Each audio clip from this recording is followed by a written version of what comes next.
भारत माता की, बाबा बद्री विशाल की, बाबा केदारनाथ जी की, नरसिंह देवता की। बोलिए इस क्षेत्र के सभी निवासियों की। जोशीमठ नगर निकाय चुनाव के इस विशाल जनसभा में मंच पर आसीन भारतीय जनता पार्टी के प्रदेश के अध्यक्ष, राज्यसभा के सांसद आदरणीय महेंद्र प्रसाद भट्ट जी, पूर्व कैबिनेट मंत्री आदरणीय राजेंद्र सिंह भंडारी जी, और जब अभी जिनको आप सब लोग सुन रहे थे, आप सबके बीच में यहाँ के प्रत्याशी के रूप में नगर पालिका की सुश्री सुषमा डिमरी जी, नितेश चौहान जी मंडल अध्यक्ष, शैलेंद्र पवार जी निवर्तमान अध्यक्ष चुनाव संयोजक, श्री किशोर पवार जी, संदीप नौटियाल जी, रोहिणी रावत जी, विजया रावत जी, संचालन करने वाले श्री ऋषि प्रसाद सती जी, माधव प्रसाद सेमवाल जी, कृष्णमणि थपलियाल जी, ठाकुर सिंह राणा जी, चक्रधर शाह जी, लक्ष्मण सिंह फरकिया जी, अनीता पवार जी महिला समूह से, सुभाष डिमरी जी, मुकेश कुमार जी, अंशुल भुजवाण जी, श्री राकेश भंडारी जी, गचवाल बर्तवाल जी एवं विशाल संख्या में यहाँ पर पहुँचे हमारे सभी बड़े बुजुर्ग, सभी उपस्थित माताएं, बहनें, सभी मेरे युवा नौजवान साथी। मैं दूर दूर तक जहाँ भी मेरी आवाज़ जा रही है, ऊपर भी काफ़ी सारे लोग खड़े हैं, ऊपर भी खड़े हैं, सीढ़ियों में भी हैं, छत में भी हैं, ऊपर जहाँ तक भी मेरी आवाज़ जा रही है, सभी मेरे माताओं, बहनों, नौजवान साथियों, मैं मीडिया के सभी हमारे मित्र, मैं आज इस अवसर पर आप सभी का इतनी विशाल संख्या में यहाँ पर पधारने के लिए आप सबका अपने हृदय से स्वागत करता हूं, आप सबका अभिनंदन करता हूं। आज मैं आप सबके बीच में नगर पालिका परिषद की भाजपा की प्रत्याशी सुषमा डिमरी जी सहित हमारे विभिन्न वार्डों में जो भारतीय जनता पार्टी के प्रत्याशी हैं, उन सभी के पक्ष में आप सबका आशीर्वाद मांगने के लिए, आप सबका समर्थन मांगने के लिए आप सबके बीच में आया हूं, क्योंकि देश और प्रदेश में भारतीय जनता पार्टी की सरकार है और उस सरकार को बनाने के लिए आप सब लोगों ने अपना योगदान दिया है। इसके साथ ही निकायों में भी भाजपा की सरकार बनेगी, ट्रिपल इंजन की, तो निश्चित रूप से जैसा अभी शैलेंद्र पवार जी बोल रहे थे, हमारे राजेंद्र भंडारी जी बोल रहे थे, तो निश्चित रूप से विकास 3 गुना गति से आगे बढ़ेगा। इस क्षेत्र के अनेक काम जो अभी होने हैं, वो सब काम तेजी से धरातल पर उतरेंगे। भाइयों बहनों, आज आदरणीय प्रधानमंत्री जी के सहयोग और उनके मार्गदर्शन से आज हमारा राज्य उत्तराखंड हर क्षेत्र में तेजी से विकास की ओर आगे बढ़ रहा है, एक नए कीर्तिमान स्थापित कर रहा है। पूरे देश के अंदर, दुनिया के अंदर उत्तराखंड का एक अलग स्थान प्राप्त हो रहा है, जहां एक और हजारों करोड़ की परियोजनाओं के माध्यम से आज हमारे केदारनाथ धाम, बद्रीनाथ धाम में मास्टर प्लान बन रहा है, पुनर्निर्माण, नवनिर्माण के कार्य चल रहे हैं। वहीं दूसरी ओर शहरों से लेकर आज सुदूरवर्ती हमारे पर्वतीय क्षेत्रों तक, शिक्षा के क्षेत्र में, पेयजल के क्षेत्र में, सड़क के क्षेत्र में, स्वास्थ्य के क्षेत्र में और हवाई कनेक्टिविटी के क्षेत्र में जो भी इंफ्रास्ट्रक्चर बनाना है, उस पर मजबूती से काम किया जा रहा है। इस क्रम में आज जोशीमठ एवं आसपास के क्षेत्रों में भी करोड़ों रुपए की लागत से विभिन्न सड़कों का निर्माण करवाया जा रहा है, अन्य काम करवाए जा रहे हैं। अभी मैं जब यहाँ आ रहा था तो महेंद्र भट्ट जी से मैं चर्चा कर रहा था कि बहुत जल्दी यहाँ पर हमने एक विदेश की जो बड़ी, किसी देश के विदेश की बड़ी कंपनी से अभी हमने एमओयू किया है, जियो थर्मल, यहीं तपोवन में जियो थर्मल, जो कि जमीन के अंदर जो गर्म पानी होता है, उस गर्म पानी से जो है बिजली पैदा की जाती है। भाइयों बहनों, वो क्षेत्र हमारा काफी दिनों से रिसर्च चल रही थी, तो ये तपोवन के पास वो जगह मिली है और उसकी हम शुरुआत करने वाले हैं। उससे अनेक लोगों को रोजगार से जुड़ने का अवसर मिलेगा। इस क्षेत्र की प्रगति होगी, उन्नति होगी, विकास होगा। यहाँ पर बहुमंजिला पार्किंग एरिया बनाने के साथ ही औली से लेकर गौरसू तक रोपवे निर्माण की दिशा में भी अनेक प्रयास किए जा रहे हैं। इसके अलावा जोशीमठ के पुनर्विकास के लिए मैं आदरणीय प्रधानमंत्री जी का, हमारे गृह मंत्री जी का धन्यवाद करना चाहता हूं कि उन्होंने 1700 करोड़ रुपए की रिकवरी एवं रिकंस्ट्रक्शन योजना की मंजूरी हमको भारत सरकार से प्राप्त हो गई है और जिस पर जल्दी ही कार्य प्रारंभ हो जाएगा। और शैलेंद्र भाई, जब मैं उस समय आपदा आई थी, हालांकि मैं इनको लगातार पूछता था, बात भी करता था, हम लगातार मिलते भी थे, भंडारी जी भी मिलते थे, सब लोगों से बात होती थी। और ये बात जरूर है कि अब आने वाले समय में जो है पुनर्विकास का जो काम होगा जोशीमठ का, उस काम में नगर पालिका के अध्यक्ष की बहुत बड़ी भूमिका होने वाली है, बहुत बड़ा उनका एक काम होने वाला है। इसलिए भाइयों बहनों, ये चुनाव और भी महत्वपूर्ण है। हमारी सरकार पलायन जैसी बड़ी समस्या के लिए भी संकल्पबद्ध होकर काम कर रही है कि पलायन रुके, हमारे यहाँ के नौजवानों को रोजगार से जुड़ने का अवसर मिले, रोजगार के अनेक अवसर सर्जित हों। इसलिए हमने आज प्रदेश में जहां एक और मधु उत्पादन के क्षेत्र में, दुग्ध उत्पादन के क्षेत्र में, कृषि, बागवानी, सुगंधित पौधों एवं फूलों की खेती को भी लगातार हम प्रोत्साहित करने का काम कर रहे हैं। अनेक क्षेत्रों में हमने मिशन एप्पल, मिशन कीवी ये सब प्रारंभ किया है, जिससे हमारे किसान भाइयों को भी, हमारे पर्वतीय क्षेत्रों में, कृषि के क्षेत्र में भी उनको आगे बढ़ने का अवसर मिले। इसके अलावा प्रदेश में अभी मुझे बड़ा अच्छा लगा, समूह की बहनें हमको यहाँ अरसे देकर गई, अपनी चटनी अचार देकर गई और वो दाल में छौंका लगाने वाला फरड़ भी देके गई और उधर जब्बू बोलते हैं, जम्बू और सेकुआ बोलते हैं, कहाँ जलजीबी और उधर के क्षेत्र में, जो मुंशियारी के क्षेत्र में। तो मैं बचपन से जो है इसको, मुझे बहुत अच्छा लगता है। और मैं जहाँ भी मेले में जाता हूँ, जोशीमठ के मेले में भी आया था उस दिन, तो उस दिन भी यहाँ से मैं जो है ये चरण जो है लेकर गया था अपने साथ, जलजीबी से भी लेकर आया था। जब भी मैं स्वयं सहायता समूह के बीच में जाता हूँ तो जरूर मैं इसको कोशिश करता हूँ कि जरूर लूँ।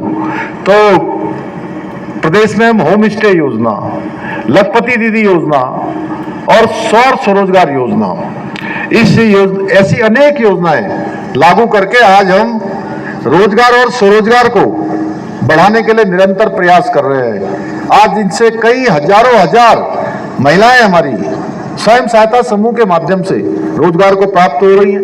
1 लाख दीदी हमारी लखपति दीदियां बन गई हैं अभी तक, जो हमारे लिए एक बहुत बड़ा प्रोत्साहन है कि आने वाले समय में हम 1.25 लाख दीदियों को और लखपति दीदी बनाने वाले हैं। शीतकालीन यात्रा, इसी क्रम में हमने इस बार शीतकालीन यात्रा भी हमने प्रारंभ की है। 8 दिसंबर से ऊखीमठ ओंकारेश्वर भगवान के प्रांगण से, जहां भगवान केदारनाथ जी का शीतकाल प्रवास होता है, उस शीतकालीन स्थान से शीतकाल यात्रा का भी हमने प्रारंभ किया है। और शीतकाल यात्रा से इस क्षेत्र में साल भर यात्री आते रहेंगे, चाहे जोशीमठ क्षेत्र हो या हमारे आसपास का क्षेत्र हो। 4 धाम यात्रा पर पड़ने वाले सभी छोटे बड़े शहरों के स्थानीय लोगों को रोजगार और व्यापार से निश्चित रूप से उनका बढ़ेगा, व्यापार बढ़ेगा, आर्थिकी बढ़ेगी और पूरे साल भर अब उनको काम मिलने वाला है। ये तो आप सब लोगों के बीच से शीतकाल यात्रा होगी। आप सोचिए कि जो लोग 6 महीने होटल बंद कर देते थे, केवल उनको देख रेख करनी पड़ती थी, अनावश्यक रूप से जो है सारी चीजें उनकी जो है बंद पड़ी रहती थी, चाहे होटल हो, टैक्सी वाले हों, ढाबे वाले हों, अन्य भी जो भी काम शीतकाल यात्रा से जुड़े हुए हैं। तो हमने ये यात्रा इसलिए प्रारंभ की है कि अब पूरे साल भर किसी को भी खाली ना बैठना पड़े, हर एक को काम मिलेगा। यहाँ पर भाइयों बहनों, इन कदमों के साथ ही हमने प्रदेश के अंदर अनेक और भी काम किए हैं। जैसे सख्त नकल विरोधी कानून हमने लागू किया है, उसका परिणाम हुआ है कि पिछले 3 वर्षों में इस नकल अध्यादेश के आने के बाद 19,000 से भी ज्यादा हमारे प्रदेश के बेटे और बेटियों को पारदर्शिता से हम नौकरी देने में हमने सफलता प्राप्त की है। एक भी मामला कहीं नकल का नहीं आया है, जो एक बहुत बड़ा रिकॉर्ड है। आज हम प्रदेश के समग्र विकास के लिए काम कर रहे हैं। प्रदेश के अंदर जो डेमोग्राफी प्रदेश की चेंज हो गई थी, अत्यधिक लोग इधर उधर से आ गए थे, किसी का आपराधिक इतिहास है, कोई संदिग्ध अवस्था में रहा है, लेकिन वो प्रदेश के अंदर आकर यहाँ की डेमोग्राफी को, यहाँ की जनसंख्या को अनावश्यक रूप से असंतुलित करने का काम कर रहे थे। हमने उसके खिलाफ भी कठोर कार्रवाई की और हम आगे भी संकल्पबद्ध होकर उस पर काम कर रहे हैं कि हमारे राज्य की जो डेमोग्राफी है वो खराब ना हो। हमने धर्मांतरण रोधी कानून बनाया है, हमने दंगा रोधी कानून लागू किया है, लैंड जिहाद, लव जिहाद के खिलाफ, या अभी अभी हाल में एक थूक जिहाद जैसी जो घृणित मानसिकता है, इसके खिलाफ हमने कठोर कार्रवाई की है। इतना ही नहीं, देश में हमने सबसे पहले समान नागरिक संहिता का हमने कानून बनाया है, जिसको भाइयों बहनों हम इसी माह, जनवरी माह में हम उसको लागू करने वाले हैं। हम प्रदेश में हर प्रकार से सुख शांति और सुशासन स्थापित करने के लिए हर संभव प्रयास कर रहे हैं। इसी क्रम में हमने बाहर से जमीनें खरीदने वालों की भी गहनता से जांच प्रारंभ की है, जांच हमने शुरू कर दी है। अगर कोई भी व्यक्ति अब जो हमारे नियम है उन नियमों का उल्लंघन करता हुआ पाया जाएगा तो उसके खिलाफ कठोर कार्रवाई की जाएगी। उसकी जो जमीनें हैं, अगर उसने नियम विरुद्ध उन जमीनों पर काम किया है या जिस प्रयोजन के लिए भूमि की खरीद फरोख्त की है, अगर उसने वो काम नहीं किया है तो भाइयों बहनों ऐसे लोगों की सारी जमीनें अब सरकार में निहित की जा रही है। आप देख रहे होंगे लगातार जो है इस पर कार्रवाई हो रही है और बहुत जल्दी ये चमोली जनपद, हमारा ये भवाड़ीशहर का विधान भवन इस बात का साक्षी होने वाला है कि हम जल्द एक सशक्त भू कानून भी लाने वाले हैं। अब राज्य के मूल स्वरूप को खराब करने वालों के खिलाफ भी कड़ी कार्रवाई हम सुनिश्चित करेंगे। इसके लिए प्रक्रिया वर्तमान में गतिमान है। भाइयों बहनों, आज जहां एक और भाजपा की सरकार है जो विभिन्न योजनाओं के माध्यम से, विकास परियोजनाओं के माध्यम से प्रदेश के इंफ्रास्ट्रक्चर को, प्रदेश के अनेक क्षेत्रों में विकास के कामों को आगे बढ़ाने का काम कर रही है, वहीं आम व्यक्ति के जनजीवन को भी, आम आदमी को आगे बढ़ने का अवसर मिले, उसके लिए हम लगातार काम कर रहे हैं। वहीं दूसरी ओर कांग्रेस पार्टी है जिसने हमेशा भ्रष्टाचार को बढ़ावा देने के साथ साथ सनातन धर्म को भी बदनाम करने का पाप किया है। भाइयों बहनों, भाजपा और कांग्रेस में जमीन आसमान का अंतर है, क्योंकि भाजपा की विकास की नीति अपनाती है, कांग्रेस विरोध की राजनीति करती है। भाजपा उत्तराखंड और देश में सनातन संस्कृति के संरक्षण के लिए काम करती है, तो कांग्रेस सनातन विरोधियों के साथ मिलकर हमेशा तुष्टीकरण की राजनीति करती है। भाजपा देश में धारा 370 समाप्त करती है, 3 तलाक जैसी कुप्रथाओं को समाप्त करती है, तो कांग्रेस धारा 370 को वापस लाने की बात करने वालों के साथ खड़ी होती है। भाइयों बहनों, भाजपा ईमानदार और सुशासन का राज स्थापित करती है, तो कांग्रेस सत्ता में आते ही भ्रष्टाचार में जुट जाती है। कांग्रेस के लोग राज्य और केंद्र में चुनाव में तो पहले ही हार चुके हैं, अब वो कोशिश कर रहे हैं कि निकाय के चुनावों में किसी तरह से जीत जाएं, कुछ भ्रष्टाचार करके यहां से पैसे बनाएं। इनका फोकस काम करने पर नहीं है, ये केवल और केवल भ्रष्टाचार पर रहेगा। इसलिए मैं आप सब लोगों के बीच में आया हूं कि 23 जनवरी को आप सब मिलकर एकजुट होकर कमल के निशान पर वोट देकर हमारे नगर पालिका परिषद की चेयरमैन को और सभी प्रत्याशियों को विजयी बनाना है। कमल पर लगा एक एक वोट आपके जोशीमठ का विकास सुनिश्चित करेगा, ओली का विकास सुनिश्चित करेगा, आसपास के क्षेत्रों का रोजगार सुनिश्चित करेगा। तो भाइयों बहनों, इसलिए मैं आपसे पूछना चाहता हूं, तो बताइए आप सब कमल खिलाने के लिए तैयार हैं? कमल खिलाने के लिए तैयार है? वहां ऊपर आवाज नहीं आ रही है, इधर नहीं आ रही है ऊपर। चलिए आप जोर से बोलिए, तो तैयार है ना? भाजपा प्रत्याशी को ही वोट देंगे ना? ट्रिपल इंजन की सरकार बनाएंगे ना? हाँ, तो एक बात और मैं कह रहा हूं, जैसे शैलेंद्र ने कहा कि अगर वो जीत भी गए ना तो क्या कहेंगे? अभी हमारे भंडारी जी कह रहे थे, क्या कहेंगे भाई? कहेंगे जैसे विधायक जी कह रहे हैं, अब वो मेरी सरकार ही नहीं है, मैं क्या करूं? राज्य में भी नहीं है, केंद्र में भी नहीं है, मैं विकास का काम ही नहीं कर सकता हूं। जब मेरी सरकार आएगी तब मैं काम करूंगा। भैया ना नौ मन क्या है तेल होगा, ना राधा नाचेगी। तो इसलिए भाइयों बहनों, आप सबसे मैं निवेदन करने के लिए आया हूं और आप सबका जोश देकर, आप सबका उत्साह देखकर मुझे पूरा विश्वास है कि आगामी 23 जनवरी को कमल के निशान पर वोट देकर भाजपा प्रत्याशी सुषमा डिमरी जी सहित यहाँ के सभी वार्ड मेंबरों को, जरा वार्ड मेंबर भी एक बार खड़े हो जाइए। हमारे सभी वार्ड मेंबरों को और सुषमा जी को विभिन्न वार्डों में जो भी भाजपा के प्रत्याशी है भारी मतों से विजय बनाकर ट्रिपल इंजन की सरकार बनाएंगे। इतना ही मैं आप सबसे निवेदन करने के लिए आप सबके बीच में आया हूं। आप सबका बहुत बहुत धन्यवाद।